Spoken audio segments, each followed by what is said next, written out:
Nganong init man kaayo. Tagsulat, Maylene og Lara. Sa baybayon sa poblasyon Talisay, adunay tulo ka mga higala. Si Lara, Ignacio ug Carmela. Usa ka adlaw, nagahulat si Carmela at tubangan sa pultahan sa mga langgam nga makakaon sa tipasi. Nagihatag sa iyahang inahan.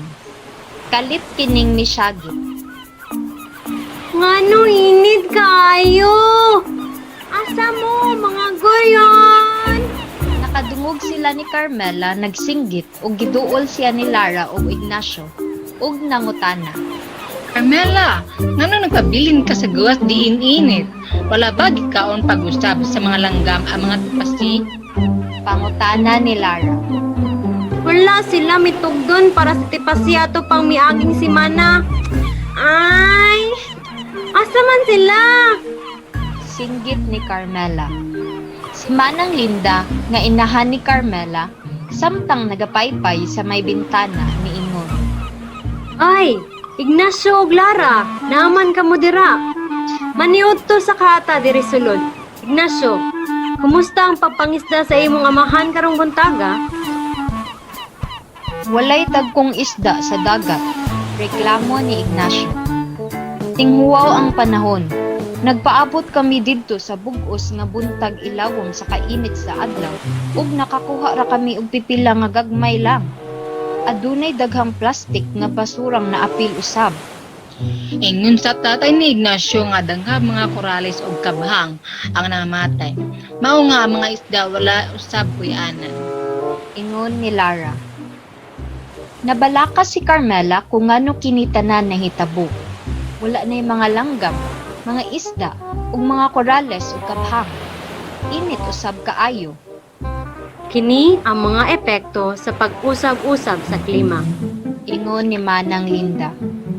Ang tulo sa labing suod nga higala wala nakasabot kung unsa ng pag-usab-usab sa panahon. Nagkuha si Manang Linda ug usa ka gamay nga habol. Giputos niya kini kang Lara nga gaingon.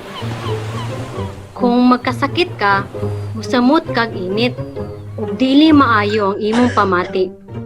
Pareho kani sa atong inaiyahan.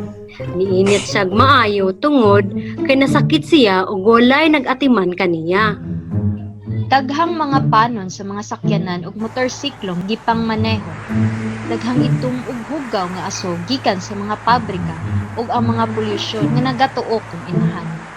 Ang mga plastik na balot bilabay bisan asa.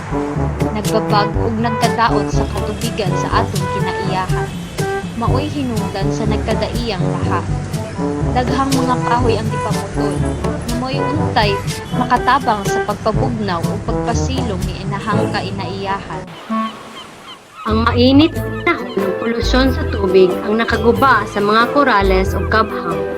Mao nga ang mga isda ug uban pang mga hayop nagpalayo tungod kay wala sila'y makaon. Ingon ni Manang Linda.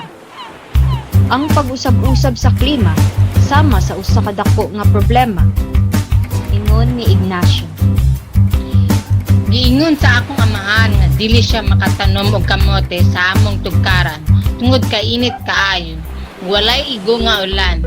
Unsa man ang buhaton nato kung wala kitay makaon? Niingon si Lara. Yano, ra!